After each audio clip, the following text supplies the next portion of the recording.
itong malasakit, hindi ho ito gawa-gawa lang. Batas po ito. This is a law. So, ibig sabihin po, kahit magpalit-palit ng administrasyon, dapat ho ay tuloy-tuloy ang serbisyo. It does not matter. 10 years, 20 years, 50 years, batas po ito unless i-dismiss natin ang batas ito, ibasura ito, or we amend. This is a law. Hindi po pwedeng sabihin ninyo, konti lang ang tao namin, nung nakarang administrasyon, ang sipag-sipag ninyo. Nandiyan, kompleto kayo. Ngayon, iba ng administrasyon. It's the same thing. This is same government. Iba lang yung tao sa taas, same government. Pareho din ang prinsipyo. Gusto makatulong ng nakarang administrasyon sa mahirap. Gusto rin makatulong ng administrasyon na ito sa mga mahirap. The same purpose. Kahit ako nasa Kongreso pa lang po last year, may problema na po. Napakaganda po nung programa na malasakit po ninyo, Mr. Chair. Subalit, ang nakakalungkot po ay wala pong, kung hindi na po ito napondohan. May batas nga po, di ba? There's a law. But wala pong kulang po sa financial support. May I ask, is DBM here? Nandito po ba ang Department of Budget and Management? Kayo po yun? Actually, if I may, Senator Tulfo, ang Malasakit Center po, it's a law. Batas na po yan. It's a one-stop shop. Nasa loob po ng apat na loob po ng hospital sa isang kwarto na nilagay po yung DSWD. Ayan, merong DSWD. Nilagay yung PCSO. Ayan, may representative from PCSO. From PhilHealth, meron din pong representative, and from DOH. Sila po yung mag-aambag-ambag, tutulong-tulong para maibsan po yung problema o kalbaryo ng mga kababayan natin. Kumbaga mag-chip in sila para makalabas sila sa hospital. So sa katanungan nyo po, yung 4 agencies po ang maaari ninyong itanong, Senator Erwin, kung tumutulong pa rin ba sila. Dahil wala naman pong sariling pondo yung Malasakit Center. Yung pondo po ay nasa 4 agencies. You may ask DOH, PhilHealth, Tama po. DSWD, and PCSO kung tumutulong pa rin ba sila para makalabas yung pasyente at ma-attain po yung zero balance billing na ngayon po ay pinupush ng DOH. So, sabi ko nga, pag malaki ang counterpart ng PhilHealth at ng DOH, mababawasan yung pumipila sa Malasakit Center. Kasi yung only hope nila ngayon is yung Malasakit Center para makalabas sila sa ospital. Kasi yun yung one-stop shop na pwede nilang hingan ng tulong. So yung question mo, you may address it to 4 agencies po. Thank you, Mr. Chair, and for that clarification. Akala ko po hindi natin imbitado rito yung mga different. I saw DSWD and I saw na hindi ko alam na nandito rin pala ang PCSO. Yeah, whatever happened to that, the DSWD, meron po ba tayong ina-allocate pa rin na pondo pag lumapit po sa one-stop shop yung isang pasyente? Kasi po kung saan-saan po lumalapit, at mukhang maganda po yung malasakit po na batas na yan. Unlike before, hindi na kung saan-saan pupunta yung pasyente, yung kanyang kaanak, pupunta sa DSWD, pupunta sa PCSO sa Mandaluyong, pupunta doon sa PAGCOR sa Maynila, buong isang linggo na ho kaikot-ikot. Unlike kung nandiyan po lahat ito. Do we still have funds for that? Nag-allocate pa rin po ba kayo sa para sa malasakit sa mga pasyente? Yes, maraming salamat po Mr. Chair and Senator Tulfo. For DSWD, we are present po in all malasakit centers. We do have social workers po there na naka-duty po doon Mondays to Friday, assisting po for those who are inpatients po ng hospital. In fact po, for 2024 po, sir, we were able to serve po 284,491 patients, amounting to 787 million. Dati po kasi ang role ng DSWD na malasakit ay non-medical supposed to be. We are the one providing for the food assistance and the transportation assistance of those who are accompanying adults ng patient. But with the discussion during our hearing, na-include na rin po namin dito sa medical assistance basically. That's why in 2025 po, we were able to note po 130,000 patients with 486 million po. And for that particular figure po, we were able to serve for a total of 20,280 patients po na nagre-require po ng medical assistance para po yun na sila po muna sa mga field offices natin at doon na po sa Malasakit 20,000, centers po. Director Morata, yan po yung mga sineserve ng Malasakit o yung Yes, mga sir. nakapila po yan sa offices na kasi iba pa po yung nakapila sa mga offices. Sa Malasakit po. Sa Actually, doon na Malasakit. po natin sila sineserve ngayon, Senator. Okay, very good. That was, my next question is, hindi mo ba medyo, ano bang requirement lang kailangan ninyo? Kasi what I heard doon sa kabilang hearing po namin, medical requirement na lamang, medical bill na lang daw po ang kailangan ninyo. Tama po ba yun? Yes, it's the same as indicated po sa atin pong policy, the MC6 and the Very good. MC06. Whatever available po na documentation at the hospital po, yun na din po ang tinatanggap ng mga social workers in the Malasakit Center po, Senator. Thank you. For the information of the body, Senator Tulfo served as a secretary of DSWD, Department of Social Welfare and Development, in 2022. At alam na alam po niya yan. Marami rin humingi ng tulong. Anyway, to Director Edwin Morata, salamat po. Sabi nyo, for the record, meron po kayong personnel sa Malasakit Center. So nagbibigay ho kayo ng tulong. Si Senator Tulfo ang chairperson po ng Social Services ngayon. So siya po yan po ang katulad ko, nakatutok sa health. Siya naman po ay nakatutok sa DSWD po. Siya magdi-defend ng budget. Anyway, Director Morata of DSWD, nasabi nyo kanina may personnel kayo. Meron po ako natanggap na report katulad ng sa Southern Philippines Medical Center. It's a regional hospital. Pag regional hospital po, not only nagkikater po ito sa mga pasyente na mula sa Davao City. Hindi po. As far as Region 12, Region 10, kasi siya yung kumpleto. Andiyan dyan po yung mga heart center, kidney center, cancer center. So humingi sila ng tulong doon sa kanilang hospital billing. Sabi mo, tumutulong na kayo sa medical assistance. Salamat. Next is yung pamasahe nila dahil minsan malayo talaga yung probinsya. 3 oras ang biyahe, 4 na oras ang biyahe, Cotabato, tapos dyan sila magpapa-hospital. At kasamaang palad minsan may namamatay. So dapat tumutulong rin kayo for burial assistance, am I correct? Yes po, Mr. Chair. So pwede nilang lapitan ng DSW din? Yes, Mr. Chair. Okay.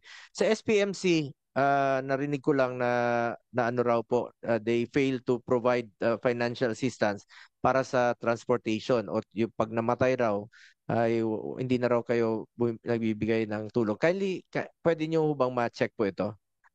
Mr. Chair and Senator Tulfo, actually, this was already raised to me and we validated it to the FO11 kasi inevitable po talaga minsan na nauubusan ng cash ang ating mga social worker kasi Senator Tulfo, patulong na rin po. Most of our social worker deployed kasi sa Malasakit Center are not permanent positions. These are contract of service and they are not allowed talaga to really manage po big amount of cash advances. But to facilitate po the provision of these cashes, and that's why po we find it necessary to representation. But however po, with the limited money and the magnitude of clients po present in the hospital, nauubos po kadalasan yung cash nila. For this particular case po, naging paliwanag po ng ating regional director, nagkataon lang po na napunta po yung kliyente, wala po siyang available na cash, but they referred it po doon sa field office because adjacent lang po ang field office doon sa hospital. Yun pong paliwanag po ng ating pong regional director on that case, sir. Kasi baka mas mahal pa yung pamasahe papunta sa regional hospital. Hindi siya makakapunta ron. Tapos yung iba hindi na po makaantay pag lalong-lalo na po pag namatayan, yung burial po. Napakahalaga po nito. So dapat ready po kayo. Iyon naman po ang concept nitong Malasakit Center. It's a one-stop shop. Na-mention po kanina, hindi na nila kailangan pumunta pa ng iba't ibang opisina. Ubos yung panahon, ubos pa yung pera, pamasahe. So ngayon po, one-stop shop naman po siya. So Senator Erwin, tanungin na rin natin ang ating PCSO since natanong nyo ng DSWD. Kumusta naman po ang inyong mga personnel po sa Malasakit Center? Kasi mostly ang PCSO po ang kulang talaga na bungi-bungi tuloy yung Malasakit Center dahil walang personnel po ng PCSO. Kumusta na po after 1 year po? Magandang hapon, Mr. Chair and Senator Erwin Tulfo. Mr. Chair, sagutin ko po muna yung question kanina ni Senator Tulfo on the funding. Ang PCSO po, we have enough funding for the Malasakit Center, and included po ito sa aming medical assistance program for the entire year. And just for this year, from January to July 31, we have provided 1,327,276,178 pesos sa malasakit services po natin. And sorry, 200, total na po pala yung for the period of 3 years, sorry sir. For January to July po pala is 283,756,689 pesos. So we have served for this past 3 years po, from 2023, 19,591 po ang beneficiaries natin. Now, Mr. Chair, on your question, dun po sa personnel natin, I'm happy to inform you, sir, that we have a coordination with the GCG, particularly on a request for the appropriate number of personnel and yung plantilla positions and yung kanilang salary, ano po ang ilalagay namin dun sa malasakit centers. And once approved po, kasama na po yung sa Civil Service Commission, you can assure you, Mr. Chair, na maglalagay po kami ng personnel. So last report nyo po, 40 out of 167 malasakit centers ang may PCSO personnel. Ilan na po sa ngayon po? Wala pong additional, Mr. Chair, until such time that magkaroon kami ng approved plantilla positions. Mr. Chair. This is in accordance po with the... It's been 1 year na po itong last nating pag-uusap. Wala pa rin po nadagdag. Baka pwede nyo pong ma-follow up ito. AGM Arnel Casas. Bigyan nyo naman po ng importansya ito dahil mga pasyente po ang nakataya dito. Buhay po ng bawat Pilipino rin po ang nakataya dito. Umpisa tayo ng hearing. Last year pa po. Wala pang progress. Mr. Chair. Alam niyo ho, itong malasakit, hindi ho ito gawa-gawa lang. Batas po ito. This is a law. So, ibig sabihin po, kahit magpalit-palit ng administrasyon, dapat ho ay tuloy-tuloy ang serbisyo. It does not matter. 10 years, 20 years, 50 years, batas po ito unless i-dismiss natin ang batas ito, ibasura ito, or we amend. This is a law. Hindi po pwedeng sabihin ninyo, konti lang ang tao namin. Noong nakarang administrasyon, ang sipag-sipag ninyo, nandiyan, kompleto kayo. Ngayon, iba ng administrasyon. It's the same thing. This is same government. Iba lang yung tao sa taas, same government. Pareho din ang prinsipyo. Gusto makatulong ng nakarang administrasyon sa mahirap. Gusto rin makatulong ng administrasyon na ito sa mga mahirap. The same purpose. Sinabi nga, lalo ng administrasyon na ito, sabay-sabay na babangon, walang may iwan.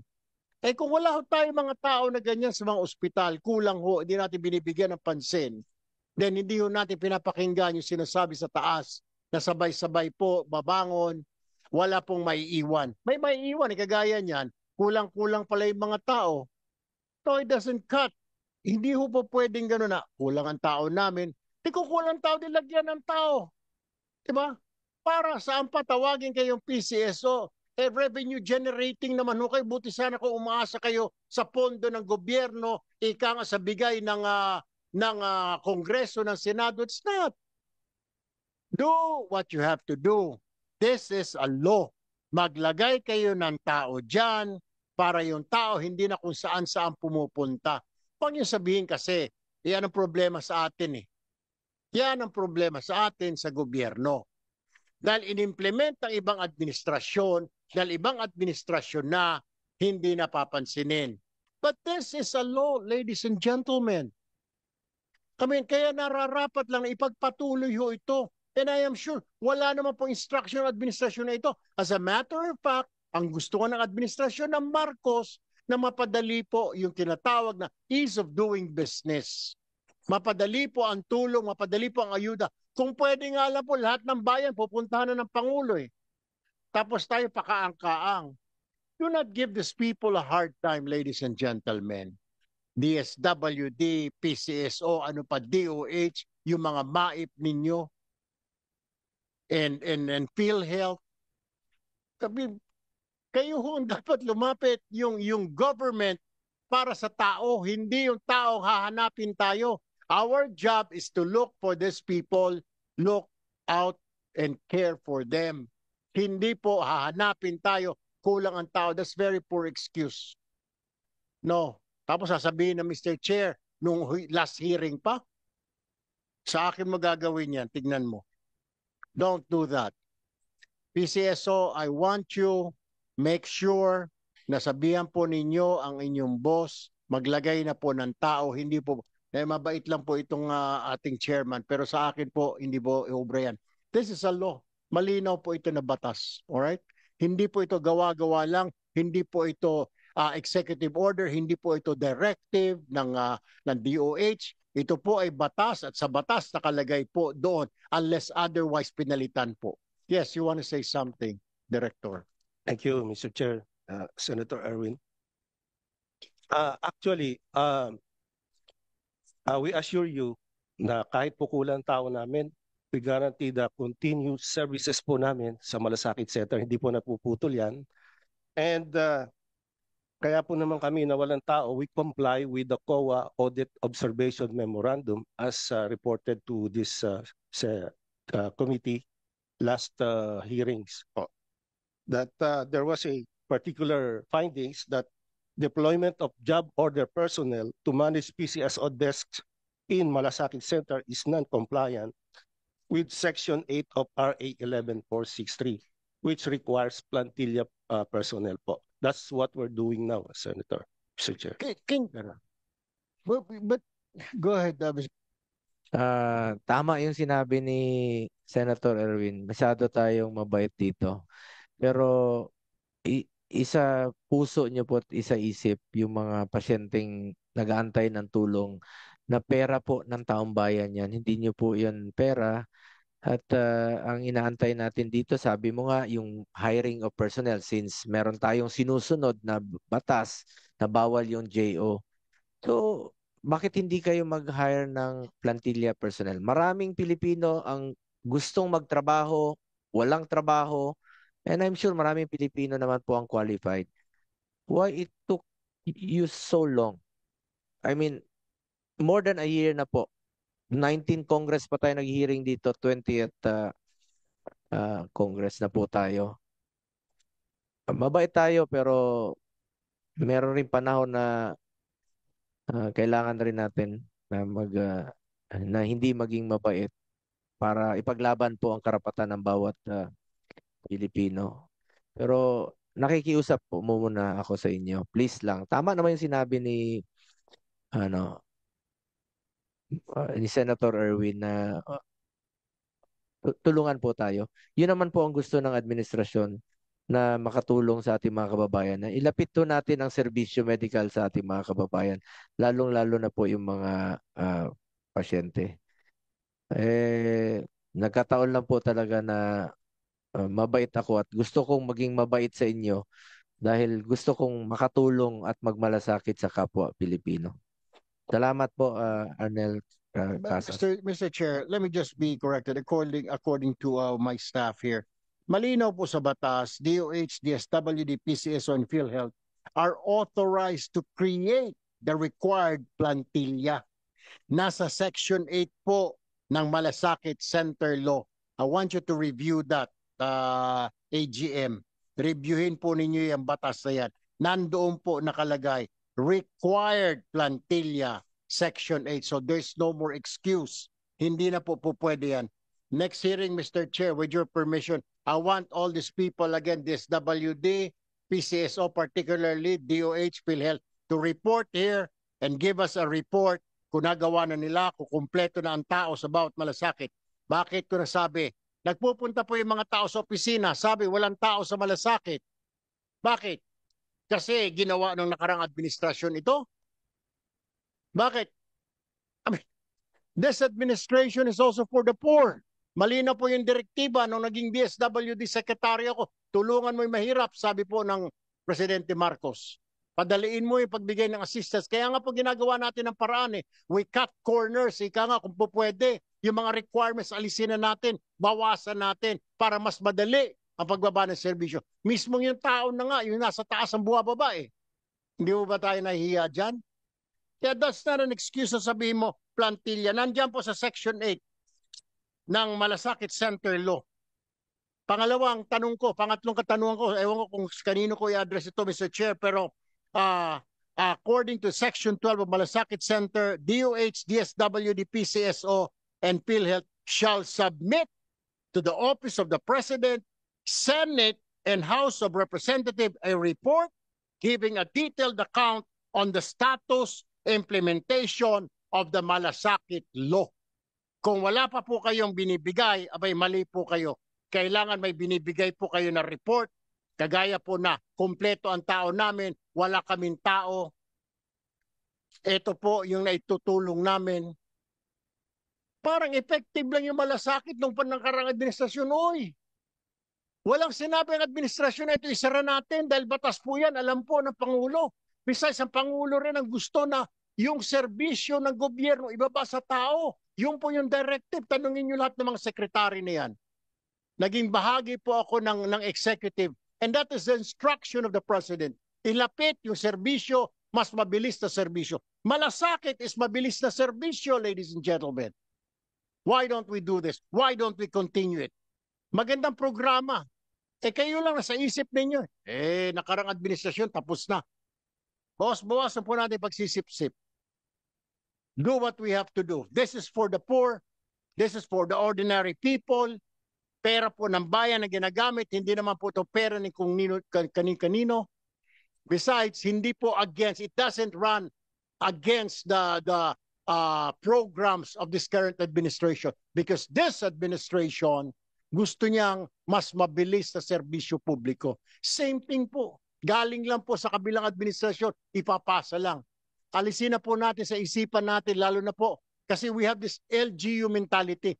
Si mayor ang nagpagawa niyan, bakit ko ipagpapatuloy? Si governor ang nagpagawa niyan, bakit ko ipagpapatuloy? No! Pera po ng bayan yun eh. Don't waste it. Ginawa po ito ng batas na ito para sa mga ordinaryong mamayan. At saka ginawa po ang batas na ito hindi para doon sa kulay dilaw, kulay berde, kulay pula. It doesn't matter kung ito ay nag-originate sa kulay green, ngayon ay kulay pula na nakaupo. It doesn't matter anymore. Because we have one color, brown. Yun lang po ang tignan ho ninyo. Alam ko naman ho yung mga kalukuhan na yan na kilos, kesyo, ganito, plantilla. Kung talagang gugustuhin, may pamamaraan. You can do that. Lalo na po kayo, PCSO, DSWD, kayo po ang nasa front line of helping the needy, the helpless, the poor, the seniors, PWDs. Do your job. Thank you, Mr. Chair. Salamat. Sinumbong ko na kayo kay Tulfo. Anyway, nasagot ng DSWD at ng PCSO. So, antayin natin yung report nila next month. Monthly to eh. Monthly po itong hearing ko rito sa Committee on Health. So, tanungin na natin ng DOH kung tumutulong rin ba sila. Kumusta naman po yung tulong ninyo sa inyong programa since nasa inyo po yung medical assistance for indigents and financially incapacitated patients. Kumusta na po? Maraming salamat po, Senator Bong. Senator Erwin, magandang umaga po. The MyPIP program utilization rate as of June 2025 is 66% out of 41 billion. The amount utilized is 23.5 billion and the remaining balance is 12.3 billion. My question to you, Yusek Punsalan, sir, yung sinasabi mong figures na yan po ba ay na-disburse through Malasakit o yan po ay pumunta sila kung kani-kaninong mga politiko, pumunta sila sa opisina ng DOH, yan po ba ay na-disburse doon mismo sa Malasakit Center? Sir, sa Malasakit Center po ang ating because it served the Malasakit Center serves about 2,943,707 as of July 31, 2025. Since kailan po ito? This is ano Yes, po, as of this year lang po ito. This year lang po. Opo. Yan po yung tulong ninyo aside from yung program ninyo na no balance billing. So ang MAIP, In addition to, ibig sabihin nito, ang MAIP ginagamit niyo doon sa programa ng presidente na no balance billing. So kayo po yung magsusubsidize doon aside from PhilHealth. yes. And aside from that, yung lumalapit sa Malasakit Center. At patuloy niyong may personnel ho kayo sa mga Malasakit Center. Yes. Opo. Meron. Opo. At isa na po ako doon. Oh. So lahat kayo ay lahat matutulungan sa mga Malasakit Center through DOH. Yes, sir. Pwede silang lumapit doon. Kung hindi, susumbong ko kayo kay Tulfo. Hindi po. Malasakit Center is being supported by the MyPIP program.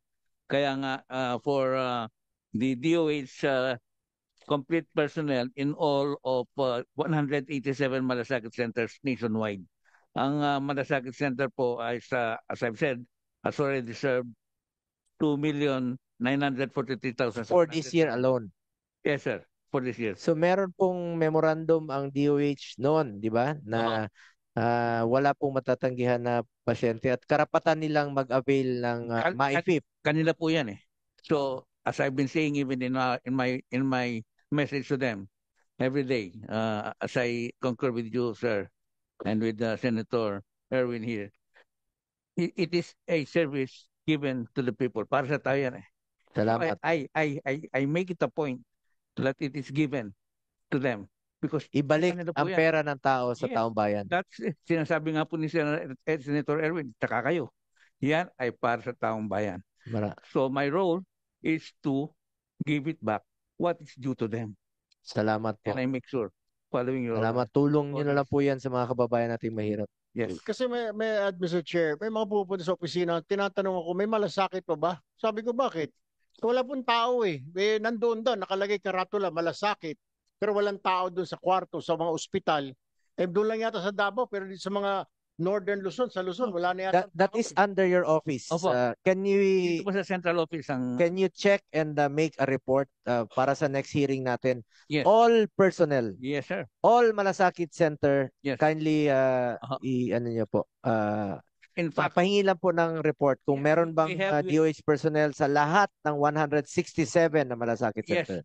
for DOH, a complete personnel in all of the 187 Malasakit centers nationwide. So may tao. Yes, sir. So we are live right now at alam na mga kababayan natin yan na nagsasabi kayo ng totoo na may personnel. Opo. Kasi iba yung nakarating kay Senator Erwin, iba yung report sa kanya at nagsumbong sa kanila na wala pong tao. So please monitor, pwede nyong i-check, no?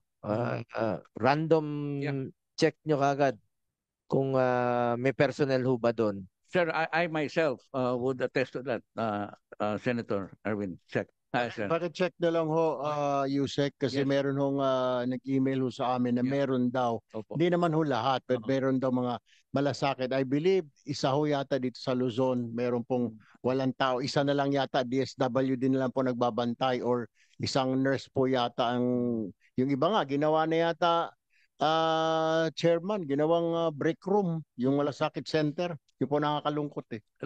Remember, batas po ito at may programa po ito. At dapat may personnel po yan. Yes. Salamat po. Opo. Yusek Molly, do you have any comment? Good afternoon, Mr. Chair. Good afternoon, Senator Tulfo. I would like to remind then the public and also everyone here that during my time that I was handling the MAIFI program, the Malasakit centers are initially welcomed by the social workers in the hospital. So lahat po naman ng hospital natin, yung ating 87 hospitals, ay meron din po social workers to assess.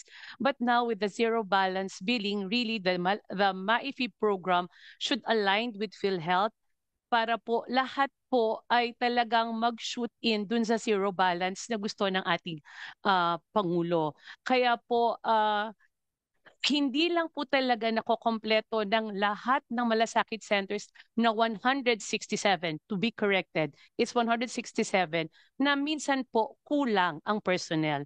But in the DOH hospitals po, sila po ay sinasalubong ng mga social workers natin. Ang talaga pong problema ay napakahaba ng pila. That's why when before I stepped down from the cluster lead of the MyFi program, I had a meeting with all of the medical directors to lessen the questions. Kasi po, yung questionnaires, mga 5 pages, ang kailangan lang naman po natin, kailangan mo ba ng tulong o hindi mo kailangan ng tulong?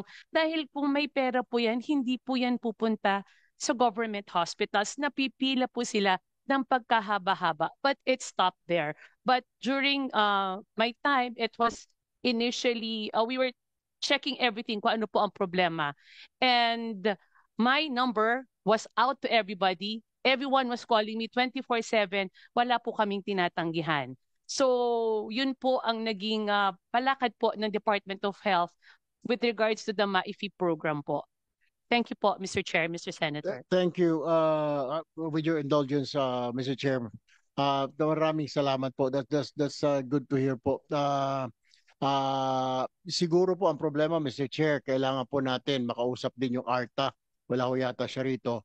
Kailangan nung siguro mabawasan yung mga documentary requirements. Kasi kagaya kanina na sa briefing ko, sa hearing ko kanina ang DSWD, binawasan na po pag may medical assistance kang kailangan, medical billing lang ang kailangan mo. Hindi na kung ano-ano mga rikutitos. Dapat bawasan din natin. Tama siya, Mr. Chair. Yung questionnaires. Ano ba? Siguro tanungin, magkano kailangan mo? Di ba sapat yun, Mr. Chair? Magkano kailangan mo? Yusek Punsalan, Yes, sir. how much do you need? Ano po ba sakit niyan? Aha. Okay. Para hindi na mahabang interview. Kung gusto niyo mag-interview, baka gusto lang nung tamang interview, doon kayo mag-apply sa Department of Labor, mga employment agency. Gusto niyo pala mag-interview, o baka gusto niyo lang may makausap araw-araw. Actually, sir, sa Senator, ang kailangan lang po sa ngayon, ayan, is the hospital bill and a valid ID. And the DOH MyPIP, as a DOH MyPIP requirement, hospital bill lang po at saka valid ID. One more question, no? Singit ko na lang. Matagal na rin po ito. Last year pa ito. Itong guidelines nyo po dito sa, sabi nyo, nire-review nyo pa itong guidelines para maka-avail po ng AIX medical assistance sa malasakit centers, yung JAW. Kumusta na po ito ngayon? Pumasa na ba ito? Napirmahan na ba ito? Para maka-avail sila dahil since galing ka rin po, Senator Tulfo, sa DSWD noon, bawal maka-avail ng medical assistance sa malasakit centers. Kailangan pa nilang pumunta sa mga regional offices or city offices po ng DSWD. Sabi ko, mag-aabono pa sila ng pamasahe nila para pumunta ron. Kaya nga may one-stop shop, may malasakit center para maka-avail sila ng medical assistance. Why it took you so long? More than a year aside from that issue na walang personnel, plantilla personnel sa PCSO, ito pang JAW. Until now, wala pa rin. Kumusta na po ito para makaka-avail na ho ba sila ng medical assistance? Sir, the status of JAW is for final review as of the OSECION, so Office of the Secretary, for signature and endorsement to PhilHealth. Parang nabasa ko yung script na yan last year pa yun po. I mean, last year ko po narinig. Sir, bago po ang presidente ng PhilHealth. Okay. Actually, last year ko po yun narinig. To be exact, tandaan nyo, August 20 of 2024, nag-health hearing din tayo, eksakto, ganitong araw.